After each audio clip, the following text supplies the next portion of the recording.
So I want to welcome everybody. Sebastian is going to do a wonderful presentation. He did one for us, was it a year ago, Sebastian? Yep, last year. Yeah, and it was really wonderful. And we recorded it last year and it continues to get a lot of to views and it's very popular, right, Candace? Well, she's muted. It takes a second. Yeah. Oh yeah, it's constantly getting views. Yeah. So whenever you're ready, Sebastian, let's get started. We have a lot of staff here and some of your people. I see we also have some of our participants' families here as well. So welcome everybody. And Sebastian, go ahead and introduce yourself. All right. Thank you guys for having me and to hear me speak today. My name is Sebastian, and I'm an autistic self-advocate. This is my second time speaking here, and a lot has changed since I spoke last year. Since then, I accomplished my dream of getting a full-time journalism job. I've been a caregiver for autistic people in group homes. I started a YouTube channel. I became a social skills coach for autistic young adults, got myself pet rats, and I found love. Let me give you a little background about myself. So I was diagnosed with Asperger's at 10 years old. However, I reject that term because the doctor, Hans Asperger, was found to be complicit with the Nazis during World War II, going as far as to send high support needs children to die while trying to protect lower support needs people like myself. That represents everything I stand against, as my goal in life is to unify and protect autistic people regardless of how their traits manifest. That is why I identify as autistic. When you see me, you may not realize I'm autistic at first glance, but if you saw me as a child, your thoughts would probably change. I can hold a conversation and make friends until I was 10. I spoke only in echolalia, repeating lines from cartoons and movies to communicate until I was 8. It wasn't until I was about 20 that I stopped speaking in a monotone. My earliest meltdown I can remember is when my grandparents took me to a Walmart that was different from the one we usually went to, and we had to leave the store. I was sent to a segregated school because of aggression, although it was mainly verbal aggression, not physical. I think part of it came from my dad and I moving in with my stepmom, who was very domineering and controlling over me, and I didn't know how else to communicate my frustration. She has shaped many of the insecurities I developed growing up, but I'll talk about that in greater detail later. I started middle school in regular classes with an inclusion teacher, then declassified out of special ed entirely upon entering high school. I then went to college to study journalism. Like most autistic people I know, bullying was a huge problem for me growing up, but the worst of it was probably in college. Now, I could tell you straight up that college is not designed with autistic people in mind. There was a disability resource center, but at that time, my parents conditioned me not to be open about being autistic. They preferred to just pretend that it didn't exist. As a result, I would mask, which means to hide your autistic nature and pretend to be neurotypical. That backfired on me, however, as I would pretend to be someone I wasn't. Because of my insecurities, I would pretend to be this tough figure, and it ended up scaring people away. The thing with me is that you have to be direct in order for me to understand what you're thinking or what you want. I can feel empathy at a very heightened level, but I won't know what it is that's bothering you unless you tell me. Also, I could be completely unaware of the things I say in the moment, as many people would stop talking to me without explaining why, causing further frustration. I could tell you from experience that the worst kind of bullying when you're autistic is the subtle kind. When I'd be physically bullied, I would at least know exactly what that person was trying to do and why. But when people give you the silent treatment, it could feel like you're trapped in a maze. I kept asking myself, why are they doing this to me? It made me feel like I was losing my mind. In the first semester, I had 2 roommates who lived with me in the dorm, but during the second semester, they moved away. They lied and said that it was because the room was too small for 3 people, which was partially true since the room was designed for 2 people. However, in the second semester, I would constantly call them to hang out, but rarely got a response. I kept making excuses to myself like they were busy, but really, they just didn't want to be around me, but also didn't want to hurt my feelings. Now, let me tell you, that's the worst thing you can do to an autistic person. We need the truth. We need directness, even if it hurts. I personally prefer hard truths over comfortable lies. Anyway, I forced them to talk at the end of the year, and they told me the truth, that they were afraid of me and didn't want to hurt my feelings. I was devastated. I think that was my first time going into a complete shutdown where I lost motor function and could barely move. It felt like my body became filled with bricks. Up to that point, I imagined getting an RV and traveling across the country with them because they gave me the impression that they were my friends. It sent me into depression for years. But that moment was pivotal for me as it got me to realize how harsh the outside world could be, especially toward autistic people. In the following years, I dated a girl who was also autistic for 3 years. However, she had high support needs than I did, and the only autistic people I met up to that point were people more like me. This girl needed help with a lot of things that came naturally to me, and eventually I left because I didn't know how to help her when I had trouble taking care of myself. Also, our personalities were so different that it seemed we just lost that spark. I preferred someone who would motivate me to be better, to better myself and to evolve, not someone who just wants everything to stay the same. After leaving her, I had an argument with my stepmother, which pretty much changed my life from that point forward. One day, she told me that I shouldn't disclose that I'm autistic at work, saying that it's something medical like cancer. So I asked her, why do you compare it to cancer? And she said that autism is a terrible disease and needs to be cured. And so I said, that is the most evil thing you have ever said. And she told me about her cousin who was autistic and was in diapers as a teenager. She said she was suffering because of it. I said, the only suffering we face is people like you who can't accept us for who we are. It kept going back and forth from there, but that argument ended my relationship with her. At work, when my boss would leave, I would use my computer to research autism because I had no idea that autistic people like my stepmother described existed. My parents kept me sheltered from them. From what I found in my research, my point still stands. Autistic people, regardless of how their traits manifest, deserve to be respected, loved, and accommodated like everybody else. They are not broken, and they're perfect the way they are. To quote neurodiversity pioneer Jim Sinclair, autism is a way of being. It is not possible to separate the person from the autism. Therefore, when parents say, I wish my child did not have autism, what they're really saying is, I wish the autistic child I have did not exist, and I had a different or non-autistic child instead. I agree with Jim, as autism is an integral part of how I think and perceive the world. If my autism was taken from me, I would no longer be Sebastian. I'd be a different person with a different personality, experiences, and memories. To be honest, I imagine I'd be quite boring. That is why I was hurt when my stepmother told me I should be cured, because to me, it was her way of saying, I cannot accept you unless you fit into what I consider normal. Her actions toward me growing up certainly reflected that philosophy. With the research I was doing, I eventually discovered the neurodiversity movement. Neurodiversity means that people with different brains, such as autism, Down syndrome, ADHD, Tourette's, and schizophrenia, are people of equal value and deserving of the same rights as everyone else, rather than diseases to be eradicated. It was when I finally discovered that there was a whole community of people like me who were trying to make the world a better place for autistic people by making our voices heard instead of being kept in silence. The friends I made along the way got me to realize that I wasn't a broken neurotypical, but rather a complete autistic person. I discovered the way autistic people have been abused by society.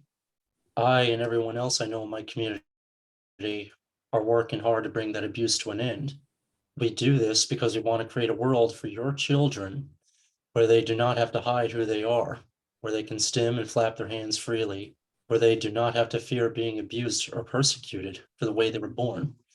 That's because growing up, we didn't get to have that. But if we can make that happen for future generations, there is no greater accomplishment than that.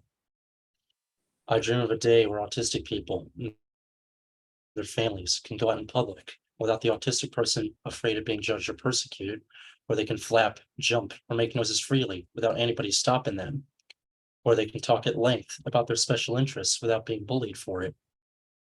where they can have hard days and still be treated with compassion and love, and not as monsters like the media likes to portray.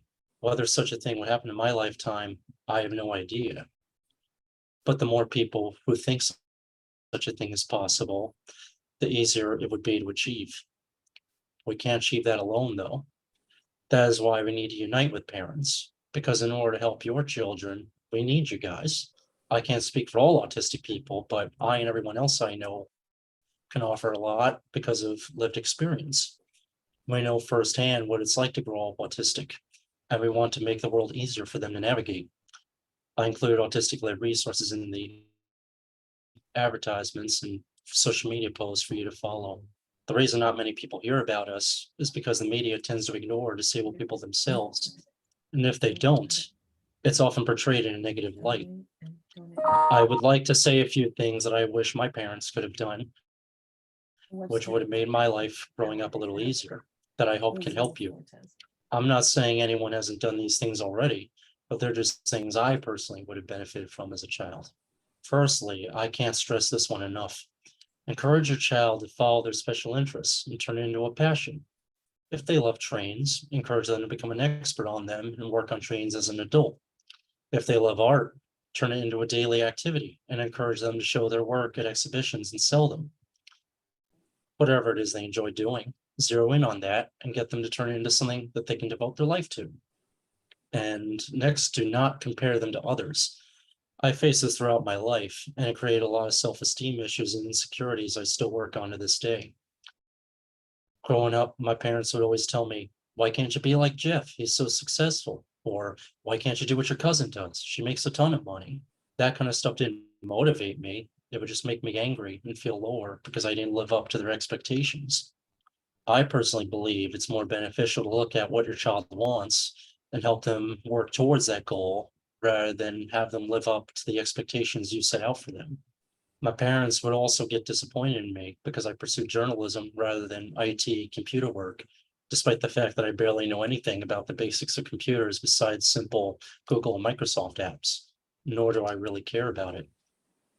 Not too long ago, my father told me that my stepmom was disappointed that I didn't go as far as she wanted me to go in life. And I just said, honestly, I really don't care if she's disappointed. I wasn't born on this earth to please her. I was born to follow my own dreams, and I did just that. Whether she's disappointed or not means nothing to me. I'm living the life that I want to live, and that's what matters to me most. Long story short, based on my experiences, I would imagine your child would be happy if they lived the life they personally want to live as they grow up, as long as they're safe, of course. This may seem difficult, but try to teach them cues that they may have trouble understanding. My father didn't know how to teach me to understand people and make friends, which was a huge disservice. Teach them nonverbal cues, how to understand sarcasm when someone shows a lack of interest, how to keep a conversation going. That is, if they could speak. If they can't speak, I would get them access to an AAC device as early as possible. Speech and occupational therapists are experts on that. For the past year, as a side job, I've actually been teaching social skills to autistic young adults, and I even learned some of the material for the first time through what I was taught. It's called IRL social skills. It's something I really wish existed when I was a kid. Next, do not make them feel ashamed for being themselves. If they flap their hands, make noises, watch wheels spin, rock back and forth, those are all natural. It's called stimming, which is how we regulate our bodies. For me personally, when I'm happy, I'll flap my hands and make noises, sometimes slapping my chest or jumping because the excitement just rushes through my body. If I'm upset, I may smack myself in the head and have to remove myself from wherever I am. If your child does that, punishing them would only upset them more. Instead, keep yourself calm and grounded and let them communicate their needs in whatever way works best for them, whether it's on their iPad, through a drawing, or pointing at things. Autistic people are always communicating, even if it isn't through words. Make them feel like they're being listened to. Oftentimes, I acted out because I felt ignored or like I wasn't being listened to. And as I've said earlier, be direct. Don't beat around the bush. Say what you mean and be consistent with their words. I and a lot of other autistic people I know are great at spotting patterns. When you do something that deviates from your overall pattern of what you say and do, it can be distressing. It can make us lose trust in the person. If you have trouble being consistent, writing everything down can be helpful. Also, being direct, I'm a type of person who needs to be told that the person loves me in order to believe it. If they're upset, try to show as much compassion as possible, even during frustrating moments. When I've been upset and cried, my parents would shame me for crying, which just made it worse. If they had given me hugs and assured me that everything would be okay and that there's nothing wrong with crying, would have made me feel a lot better. Now, be very mindful of schools. Teachers can be incredibly discriminatory depending on where it is. And if your child comes home upset, then it's probably what happened in school. Sounds pretty obvious, but I can't tell you how many times that I've come home distressed from school. My parents would be oblivious to it. I just wanted them to pay attention to it and ask me what was wrong because I didn't know how else to communicate it. And if I did tell them, I was ignored. Ask your child how school was and get them to be open by reassuring them that you're there for them and will do everything to make them feel better. Next, make things predictable for them. If plans change, let them know well in advance. Even as an adult, if plans change, that can certainly affect how the rest of my day goes. Sometimes a visual schedule can help them to know what's coming next throughout the day. Next, if they have trouble making friends, I suggest having play dates or get-togethers with other autistic or neurodivergent children. Neurodivergent means anyone who has the conditions that fall under neurodiversity, the ones that I listed earlier. Odds are a neurodivergent person would understand your child way better than a neurotypical one. Of course, I'm not suggesting you keep your children away from neurotypical ones, but if they have trouble getting along, neurodivergent children are always there for potential new friends. If your child melts down or gets stressed, I suggest giving them their favorite sim toys or anything that makes them feel comfortable. For example, my friend who has a son that is non-speaking with high support needs has outfitted his room with bubble lamps that are visually stimulating for him to look at, which calms him down. He also has a lot of weighted stuffed animals and weighted blankets, as pressure makes him feel comfortable and regulated. If it's possible, let the children take the lead sometimes. By that, I mean if they want to go for a walk, follow their lead and walk with them. If they want to dress a certain way, as long as it's appropriate, let them express themselves. As Dr. Barry Prezant, a speech and language pathologist that I know, would suggest, instead of imposing external control, it is essential to offer the child choices to give them a voice in planning schedules, activities, and significant aspects of their lives. Having some degree of control over our lives and bodies makes us feel at ease. For me, there's nothing worse than parents deciding the type of car you'll have, the subjects you take in school, and where to celebrate your graduation. My parents controlled all of those things. It made me very dependent on them as an adult. If you want your children to develop independence in adulthood, giving them a sense of choice will make that a lot easier. I and many other autistics I know can relate to this one, and that is that we're very eager to please the people we love. So if you yell at your children, it may make them feel scared or guilty because we internalize everything. And I mean everything. We have a wonderful memory and can remember any kind of bad moment or abuse we've endured. Be careful on how you interact with your children under stress because we can feel your energy tenfold, even if we don't know how to show or verbalize it. Most of the autistic people I know have hyperempathy, meaning we could feel their energy deeply. What is traumatic for autistic people may not be traumatic for the neurotypical person because of our hypersensitive systems. When you yell off or throw things or whatever, that'll create a lot of fear because of how we internalize things. I grew up very afraid of my parents and I don't talk to them that often because of it. I took my partner on vacation recently to see my parents and I was incredibly scared for months leading up to it, to the point where I had trouble doing daily tasks because the anxiety was that overwhelming. All in all, try to have as deep of a bond with your children as possible, even if you're not the lovey-dovey type. It'll make all the difference because when an autistic person loves someone, you'll know, and everyone will benefit in the end because of it. Will there be hard days? Of course. But if you can show composure and love no matter how hard it gets, it'll save a lot of internalized trauma down the line. I hope all that helped. If you guys have questions, I'd love to answer them. Even if I can't answer a specific question, I do know many advocates with many more years of experience than myself who I could refer you to.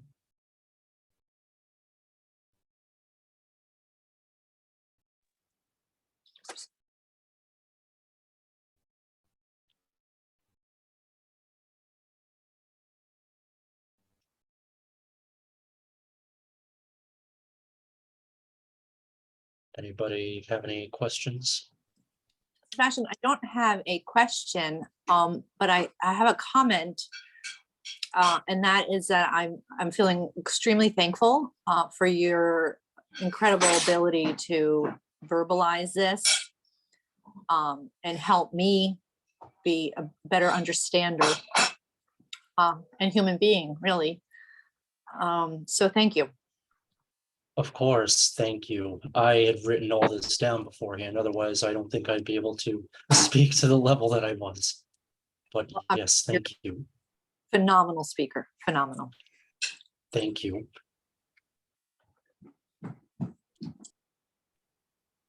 Anyone else? So Sebastian, this is Mara, and and that was an excellent talk. Thank you so much. And we just love you because you totally rock. And I'm curious, what do you say, in the world of autistic self-advocacy? There's a lot of pushback around teaching social skills to autistic people, and they're don't do that. And I think it's really confusing for parents to hear oh wait, well, what do we oh, that's bad, what are we supposed to do? So can you speak to Yeah, that? of course. Well, like the work we do, it's good to be able to teach autistic people certain skills just to have in their back pocket when they're encountering especially neurotypicals, because it's not so much to mask who you are. That shouldn't be the goal. The goal should be to be able to just navigate the world more easily. And that's why I do what I do. And that we're very mindful about, their mental state and how comfortable they feel. And we're always receptive to feedback. And I think that needs to be the goal of any kind of social skills teaching. Nice, thank you so much. Hi, Of course. Sebastian. It's Jeff. Hey, what's up, Jeff? Thank you. I'm glad that you had some prompts, because I never could have delivered that kind of speech myself. I was like, wow, I am way, way behind on this.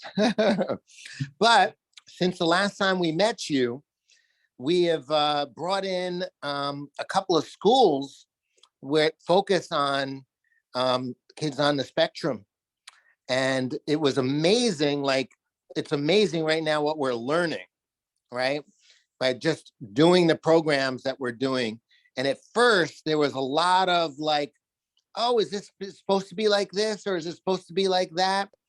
Is there making any progress? And it was really hard for us to understand what was happening.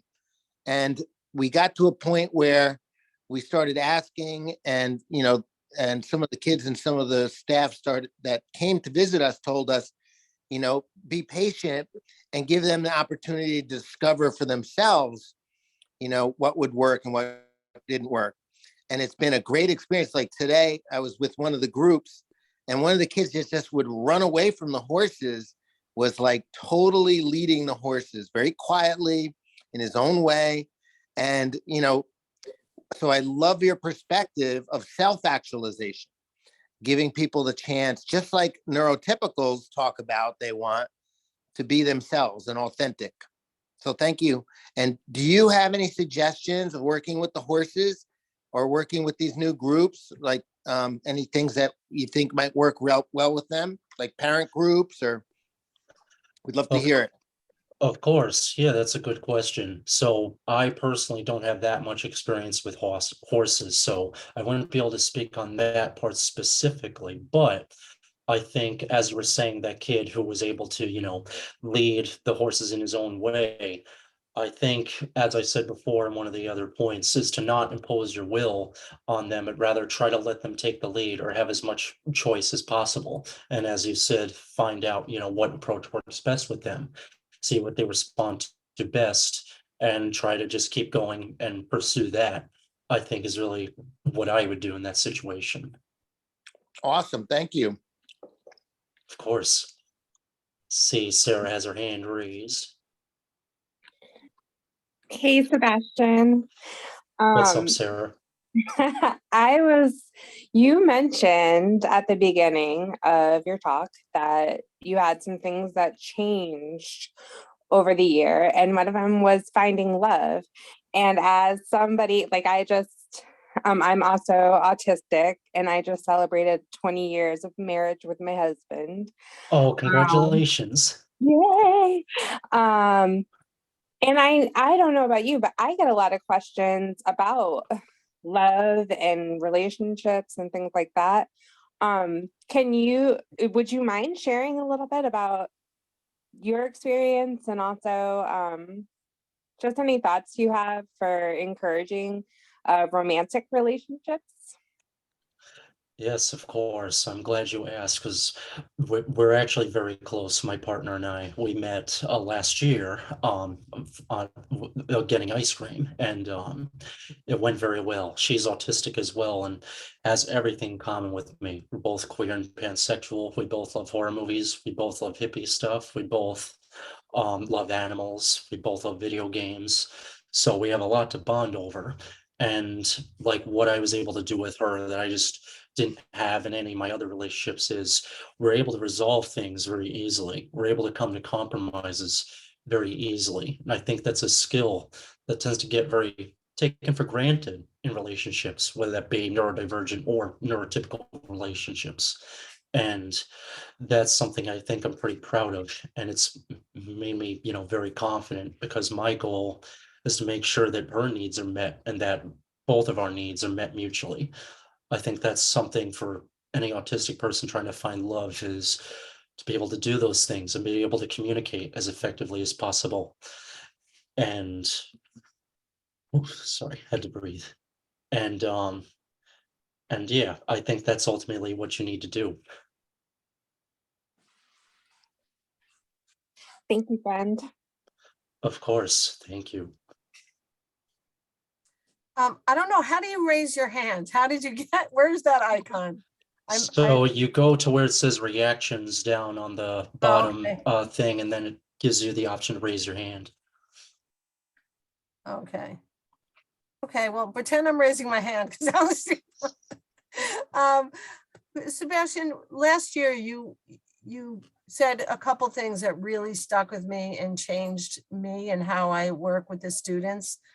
And I'd like you to just talk about both of them a little bit for anybody who wasn't on with you last year for your presentation.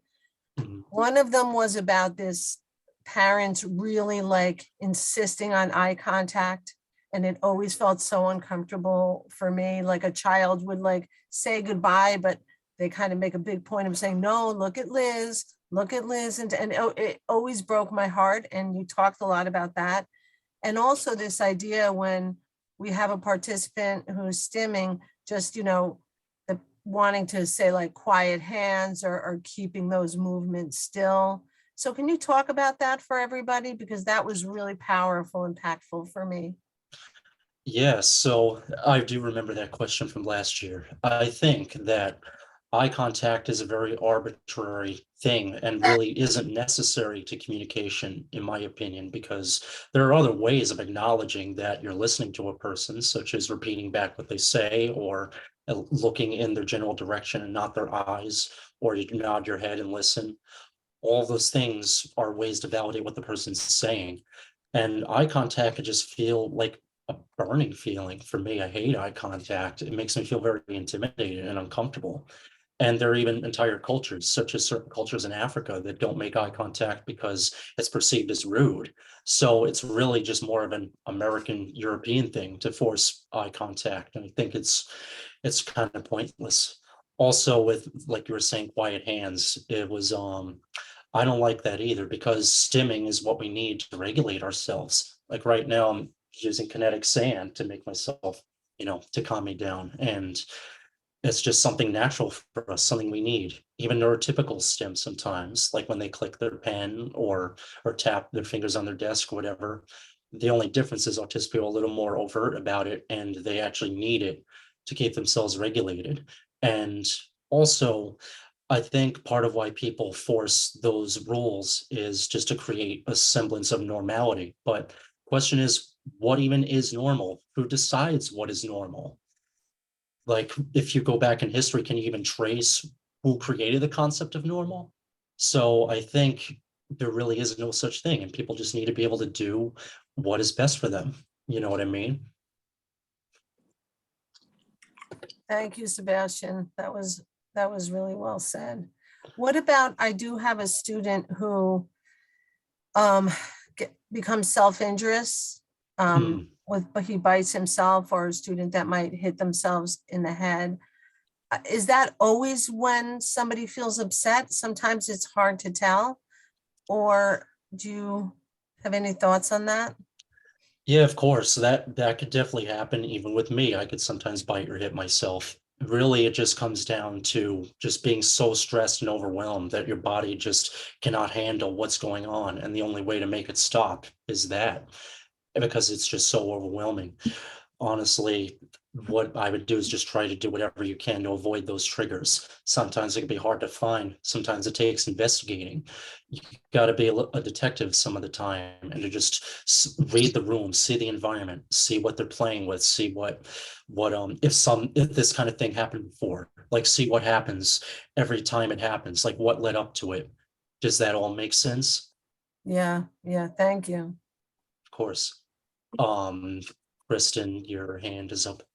Yeah. Hi, Sebastian. So I was wondering how I should support a young adult around 27 years old who is very unhappy with the fact that he's autistic, because he is lonely and he has some life skills issues, with taking care of himself. So he sees it all as a great big deficit. So yeah. Yeah, I understand that. I used to feel that way myself. Honestly, what broke me out of that was just having other autistic friends to talk to and express my grievances to and express my feelings with. As you saw, a bunch of my other friends showed up, and just having that group, having that tribe just really helps you embrace who you are. So for your son, in his instance, of what I would say is to like try to connect him with other autistic friends, and also to just keep giving him reassurance that it is okay. It's okay to struggle, because we all do. And you're still worthy of love and acceptance despite that, or more so because of it, not in spite. But you get what I mean.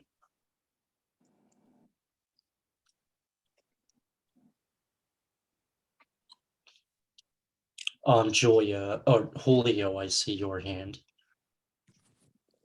Hi, Sebastian. Thank you. Wow, it's listening to you talk. It's like you touched on so many elements of our experience. But it sounds like we're doing pretty much the right thing, but we clearly are making some mistakes in listening to you. But my question is with regards to friends. Our son's 10, and he desperately wants to make friendships. And where do we find these? Are there good resources to find neurodiverse children that he can interact with and build relationships with? Good question. It honestly is really a roll of the dice. One resource I know of is Meetup, the app. And you could look up like autism groups or even autism parent groups. Like you could connect with other parents, and through those parents, your child could connect to those children. Also look up any type of autism events coming up. I personally don't attend stuff like walks or like Autism Society of America stuff, but those are also places where your child can meet other autistic kids that they could interact with. So I hope those help and give you some ideas. Thank you. Of course. Anyone else?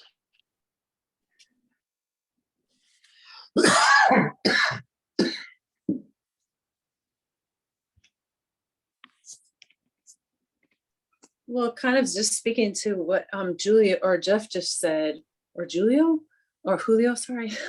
In terms of like finding friends, other autistic friends for your son, try to find groups that meet based on what your son is passionate about, be it Minecraft or Legos or animals, whatever he's interested in. There are other people who are interested in that too. Good point, Maura. I was thinking of specifically neurodivergent children, but yes, I agree. Those are very good ideas as well. Yeah. And I mean, and they might also be neurodivergent.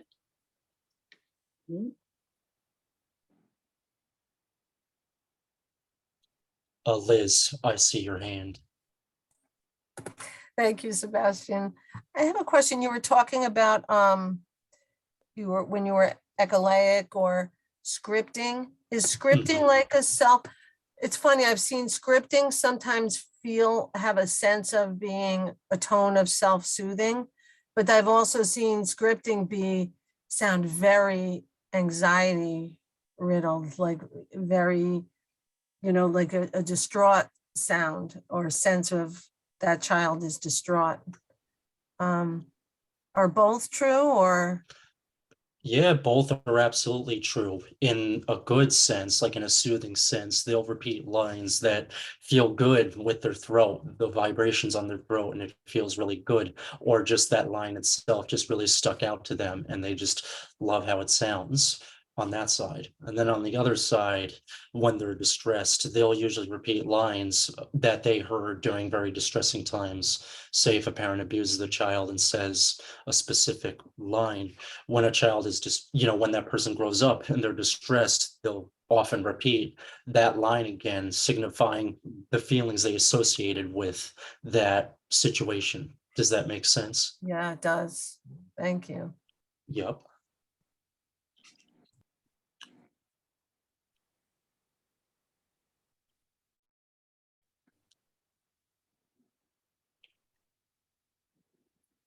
Anybody else?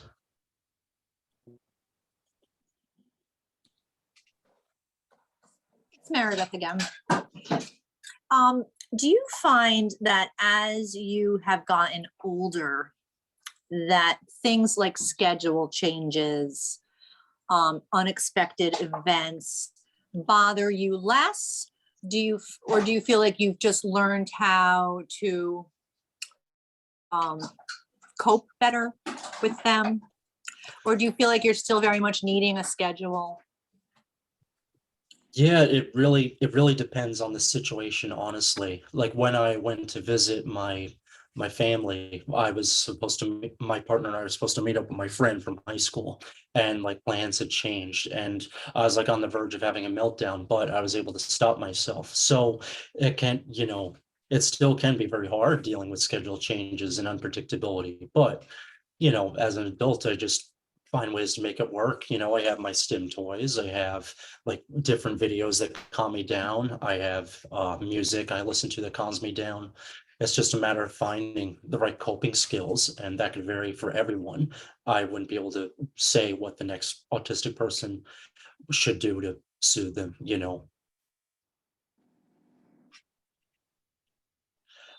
Julio, I think your hand is up again. Yeah, we were just talking about, like, with our son, we've never even said he's autistic to him. Is that something we should be saying to him, like give him that label? You said he was 10, right? Yeah.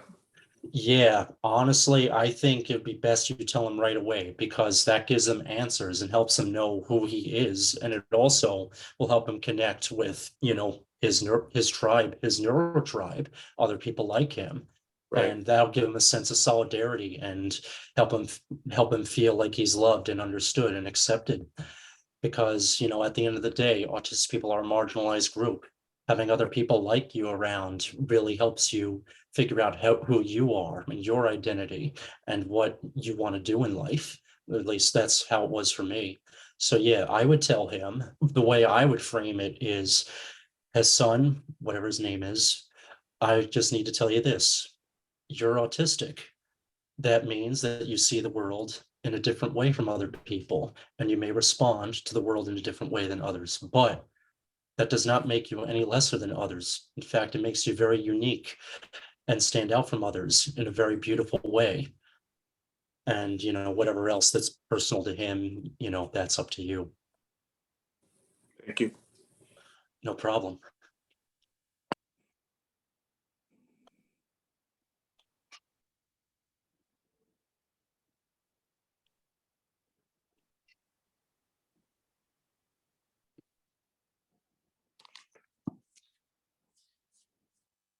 Rosani, I see your hand. Hi, Sebastian. Nice to meet you. I just wanted to say that I love your answer of that question. I have a brother that he's autistic, and when my parents told him that he was autistic, it was a little hard on him. Probably we didn't express how he was in a good way, but he took it really well after. And yeah, I just wanted to say that that was a really good answer of that question. Thank you so much for this. Thank you. Yeah, although I knew I was autistic at 10, my family would try to pretend that it didn't exist and would try to make me as normal as possible. And that really does a disservice, especially just trying to lie, to the kid just because of differences. Because at the end of the day, autism may be a label, but that doesn't mean it has to be a bad label. It isn't good or bad. It just is, you know? Exactly. And also it gave him like intention in life also, like he loves animation, he loves like making videos and stuff. And it's amazing how he knows what he has and he's like, I don't care, I can do it. And it just give him purpose in life and it's really amazing. That's wonderful. Yes, like the first point I brought up in that list is, of course, encourage him to follow his passions and pursue it. It took me a lot of willpower to be able to pursue my journalism job because of everybody in my family who told me that I couldn't do it. And, through just willpower, I was able to prove them wrong. So yeah, make sure he hones in on that passion because he could do great things if he really set his mind to it. Thank you, Sebastian. No problem.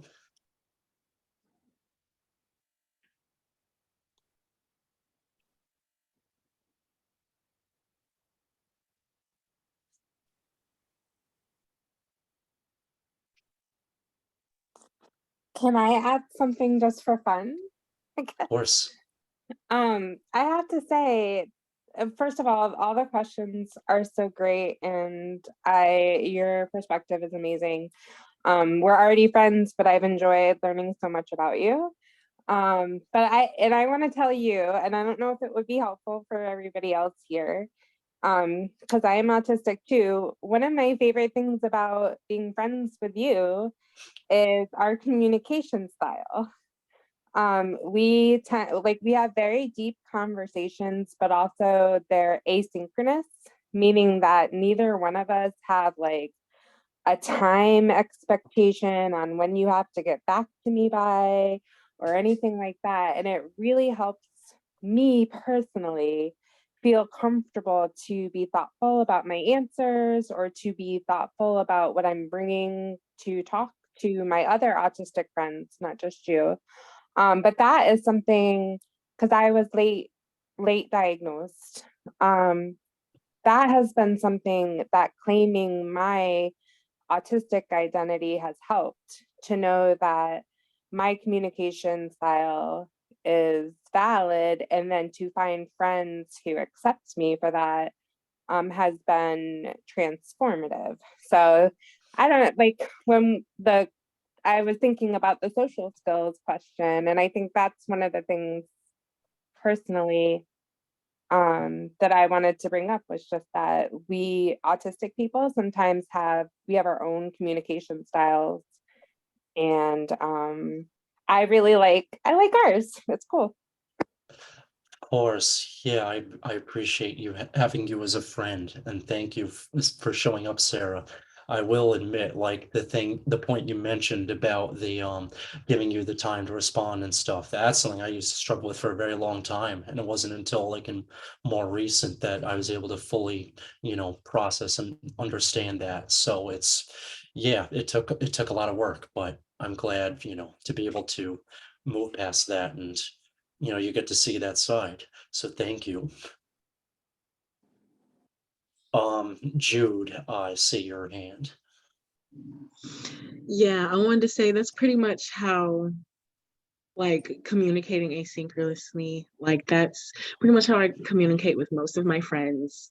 And most of them are neurodivergent as well, where like I'll message them one day and maybe like we'll catch up at the end of the month, everything that I've been sending. And it's not, and really like what you talked about, it being necessary for like direct and honest communication, like communicating that up front, like that I don't mind if you reply to me later. I don't want to make you feel stressed because especially being autistic, when we don't get that direct and honest communication, or even people who aren't neurodivergent, a lot of times it's like, oh, they didn't reply to me. Do they hate me? Do they or are they upset at me? Did I do something wrong? When knowing myself, a lot of times I don't have the spoons to respond. I get distracted, have a lot going on, things like that. So just like having that direct and honest communication, that we can communicate in the way that's best for you, and communicate in a way that you respond in your own time and not trying to adhere to a timeline that really doesn't work for either of us, so that we don't have to put that unnecessary stress and strain on a relationship when it can accommodate both of us by replying in a time frame that is more accommodating to us, rather us trying to accommodate or adhere to a very strict form of communication that doesn't work for us, and that leaves us in pain and in stress, and honestly like kills a lot of relationships based off things unsaid or things assumed, things that could have been solved with grace and direct and honest communication. Absolutely. Yeah, we've had very good conversations as well. And yeah, I'm glad we're able to do that with each other as well. I will also say that the reason I would get impatient during times like that was because, for the same reasons you're talking about, like, do they hate me? Are they mad at me? Because, I also need very direct communication. So it took me a long time to be able to just stand back and be like, if they respond, they respond. If they don't, move on. It's definitely a skill. And I'm glad you brought that up. Thank you, Jude.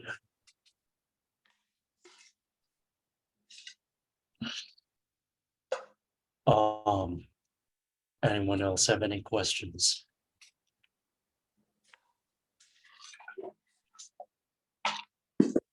Okay, I'm going to ask a question that I should have asked you around an hour ago. So I keep showing my face when I ask you a question, thinking that that is the polite thing to do. Would you prefer that that you did not see me, or are you indifferent? Honestly, I could care less, especially with Zoom, because a lot of people could be, self-conscious about the rooms or whatever it is. So yeah, I don't care. Okay, thank you. Yep.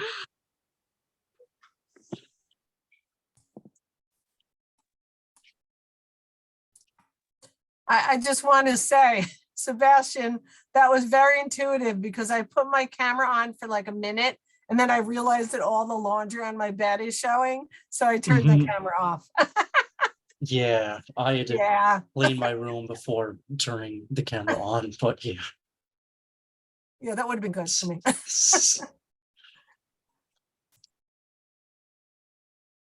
But yeah, did you guys have any questions like regarding what happened over the course of the year? Because I've been working with high support needs autistic people in group homes, and that was very enlightening.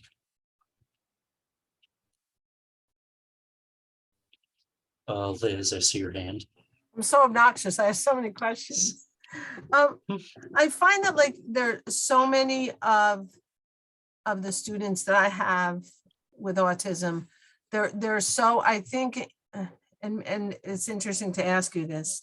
There's this thing about routine and structure, but I feel like it's constant from one thing to another thing to another thing. And it seems exhausting to me. Like if I were them, like I have a student that goes from some event and something in the morning, then comes to riding, then goes immediately to swimming. Do you think that's overdone, or do you think that that's helpful? Like, Well, as long as the autistic person themselves has control over that routine, then I think it would be a lot less stressful, or at least it is for me.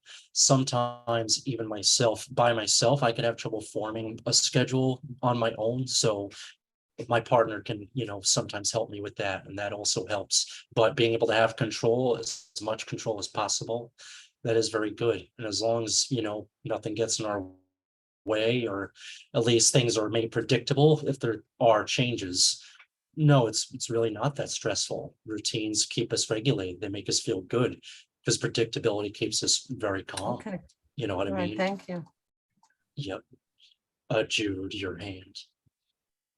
I wanted to sort of comment on that too, because I actually I'm autistic, and both of my children are autistic, and so I took my child out of public school due to a number of things, like due to they're a slow processor and they're a slow eater. Like they need about an hour to eat most things, and their school was only giving them about 15 minutes. So literally they were like starving during the day. So it was like literally, in a lot of the accommodation that they would get during school was honestly like punishment. Like, yes, they'd get extra time for schoolwork, but it would be during time like when they're going outside to play. So it felt more like a punishment than an accommodation.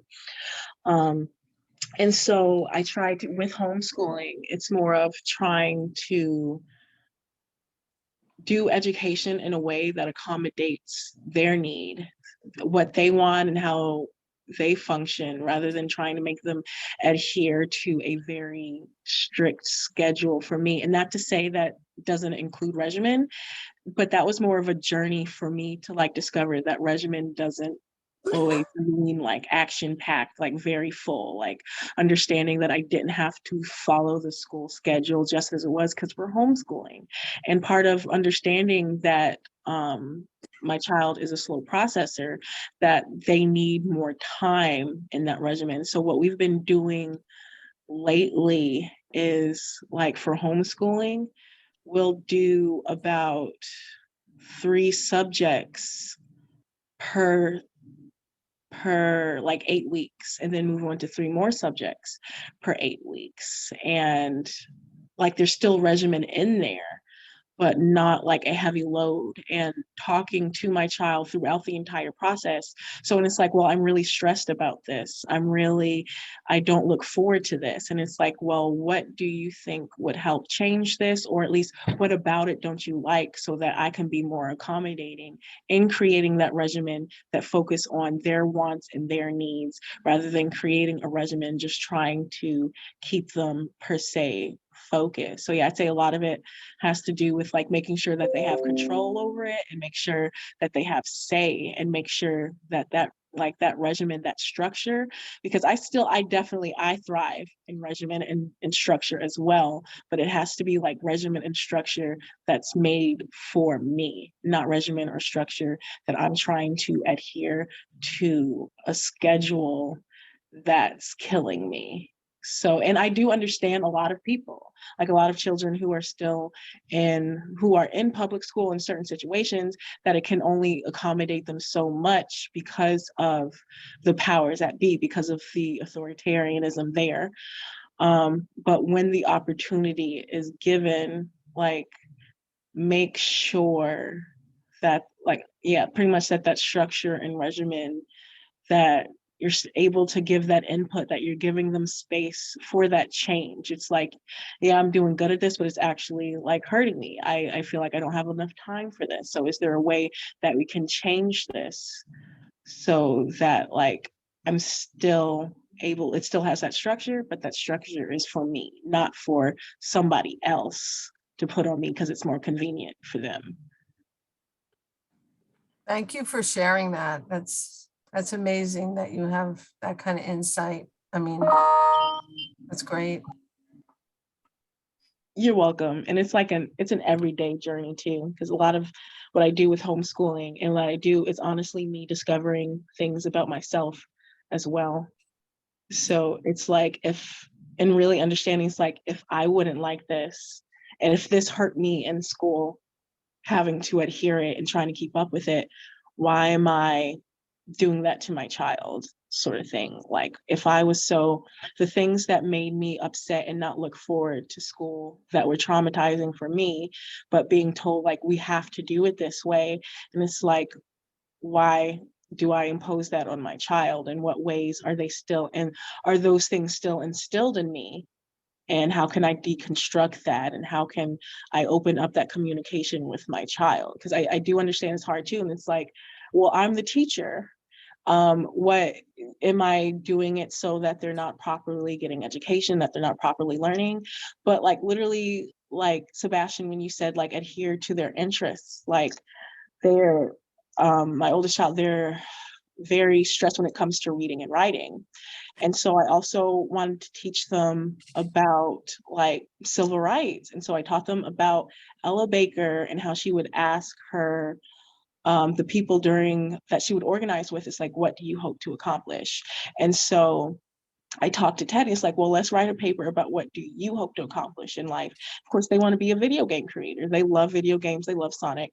So more of focusing on what they want to do in their life and what they love to hyper focus on, what they love to info dump on, and adhering it to like helping them write, and then doing it at a speed where we even did it at like 1 or 2 paragraphs a day sometimes, but breaking it down to their interests really brought back so that there was a lot of progress, and a lot less stress. And just focusing more on my child rather than trying to focus on having them adhere to a certain way of learning. It's really done a lot for both of us. That's wonderful, Jude. I'm very happy you're able to do that for them. I really think that teachers everywhere need to hear your perspective, because that was really good. And not just for children with autism, for anybody. I mean, it would be a wonderful way to learn. Definitely. The way schools are structured really just don't seem to be compatible with really anybody, neurotypical or neurodivergent, because of just how authoritarian it is and colonial it is in structure, expecting everybody to be compliant worker bees instead of just honing in on their specific skills and what they excel at. Because yeah, I personally think that should be the focus. I was lucky in that I had pretty decent teachers, but not everybody gets to have that privilege. And yeah, there needs to be a complete systemic overhaul, in my opinion.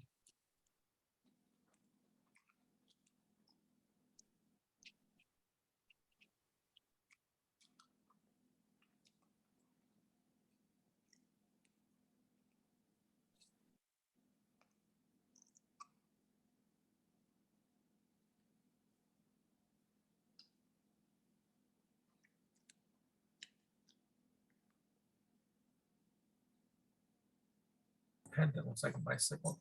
So does anybody else have any questions before we let Sebastian go? And we'll definitely do this again. Sebastian, I'm speaking for you, but you have to. This has been so incredible. Thank you. I appreciate you guys having me. And yeah, I'm open to any other questions you guys have. And I love to be able to help. Sebastian, where do you live? I live in the Pacific Northwest. Last time we talked, I had just moved there like the month before. So right now I'm living in my own apartment. The last time you saw me, I was living with my friend and her kids, but I got my own apartment since then, not too far away. And yeah, it's really good. Congratulations, Sebastian. One of the things we're trying to do now is look at developing a pre-vocational program because we have some young people. Since we met with you, we actually hired a young person that was one in our program, and he was on the spectrum. He's absolutely fantastic employee. And we're like, we should do more of this and develop some more young people that could work with us and work with other barns. There's a lot of need there. So I'm looking for somebody like you that could participate in helping us develop this program. Yeah, you could definitely send material my way. I do work like 2 jobs right now, so I can be a little bit consumed with time. But if I do have the time, I definitely would love to contribute. Of course, can't do it in person since you guys are on the other side of the country, but I definitely would love to lend a hand however I can. So thank you for that. Awesome. Thank you, Sebastian. No problem. And congratulations on getting your own pad. Thank you. It's not easy, I will admit, like, especially when you have to do all the chores by yourself and you come home from work exhausted, but you know, I try my best to make it work. I just got my apartment last month. I know what it feels like. Oh yeah, good job. My Laundry. yeah, my partner is supposed to move in with me very soon, hopefully. So yeah, that'll, we'll be able to be together more and it'll be very nice. Awesome. Congrats. Thank you.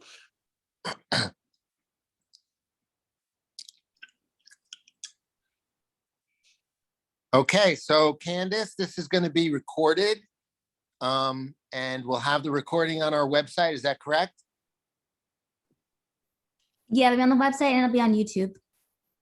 Fantastic, because we're going to do a lot of reruns of this, Sebastian. So thank you so much. And anybody that wants to spread the word, just link the website and to Sebastian. Yeah, guys, reach out. I think we have his website available as well, the link for that. And I really recommend that you go check out his stuff. It's pretty amazing. Thank you. Yes, I run 2 pages, Neurodiversity News and the Neurodivergent Liberation Coalition. Since I've been extremely busy with work and stuff, I haven't been able to contribute as much to those pages as I used to, but there is a lot of old material that I did in the past that's there that I think could be be of value to a lot of people. Yeah, you had his speech about ABA that I thought was actually pretty amazing and quite a different perspective that I would recommend people listen to. Thank you. Yes, that's on the Neurodiversity News YouTube channel. If you just search Neurodiversity News, you will see a red background with a newspaper and rainbow infinity symbol. And yeah, it's more of a quality over quantity type of channel. I don't have many videos, but the few that I have took a lot of extensive research. Yeah, that's what matters. Mhm. All right. All right. Well, anything else, Candace, before we shut out? Any formality? No formality. You can feel free to end it however you All like. right. So thank you everybody for coming on, and thank you, Sebastian. And I bet we're all clapping for you. If you were here, you would hear it. Thank you, guys. Thank you all. I appreciate Thank you so much. Take care. Thank you.